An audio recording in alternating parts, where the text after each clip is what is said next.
Hello there, Mad Mike here, and welcome back to the channel. And today we are going to be looking at the first trailer for Marvel Studios' Shang-Chi and the Legend of the Ten Rings. Now, this movie is set to be coming out on September 3rd of this year. It is scheduled to be released in theaters. I don't believe it's going same day to Disney Plus. Um, and this will be our second Marvel film of the year because I don't remember exactly what the Black Widow release date is currently, although I know that it is, I think, still scheduled to get released in theaters. Um, but basically, this movie was pushed back a significant amount because of the pushback with Black Widow. And the movie itself is built more around the idea of kung fu and martial arts as opposed to superhero. I guess we would consider traditional superhero powers. It's more of a fighting movie, it appears, anyway, instead of just like a superpower beat 'em up type of thing. Which, okay, I kind of understand it. I get it for the character. It makes sense to do that. It feels a little different, but that's not necessarily a bad thing, especially because Marvel has kind of gotten into a bit of a cookie cutter formula. I do have some problems with the trailer, but we'll get into that as we go through it. Let's dive into the first part of the trailer, which is basically our main protagonist, Shang-Chi, who's played by, and I hope I pronounced this correctly, Simu Liu and Simu Liu. I have no idea if I'm pronouncing that correctly. I apologize if I'm mispronouncing it. Or Simu Liu.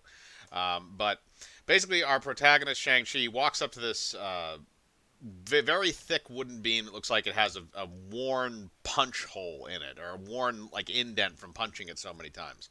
And then we get our montage. So this basically start from probably like the first minute or so after this is us going through a training montage with Shang-Chi and seeing what he's been prepared for. At the same time that we're seeing this montage of basically what's been happening with his life, we're also getting it dictated to us from Shang-Chi's father, who's saying that basically by the end of it is saying that it's time for you to take your place where you need to be, which he says, like, I've given you 10 years to live your life. Look what you've done with it, yada, yada, yada. Basically kind of the overbearing parent angle, I guess.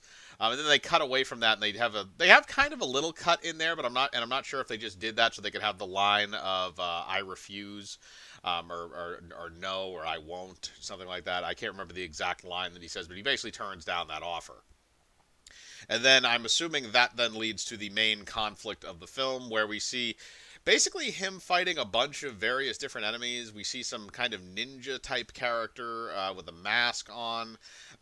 We see a guy who apparently has some kind of an energy sword for an arm. He has like a stump with an energy sword that comes out of it.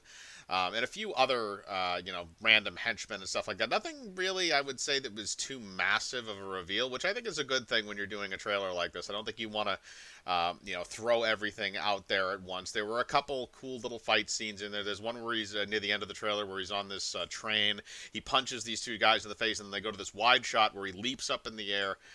Moves both of his feet up in kind of a Jean-Claude Van Damme kind of way and kicks both the guys in the face, knocking them out at the same time, and then comes back down, and then this woman says, "Who are you?" Now, this is actually where I kind of had a problem with the trailer, was at the very end. And it was more due to the editing and a side character as opposed to Simu Liu's performance of Shang-Chi. And it was basically at the end, right after he does that whole thing with the kick, she looks at him and says, "Who are you?" And then it cuts to this shot of him getting into like a fighting stance and preparing to fight. And then after that, then it cuts to the logo that says Shang-Chi. If you were going to do that, I would have put the fighting pose before kicking the guys in the face, and then put Shang-Chi right after Who Are You? Because with that little gap, it's kind of weird, because it doesn't look like it doesn't make you feel like he's responding to her. It makes you feel like he's just kind of ignoring her and just like posing for the sake of posing. That's just kind of what it feels like from a narrative perspective. And again, I'm aware it's a trailer, I'm aware it's edited together, but I think the editing job on the end of this trailer was a little bit sloppy.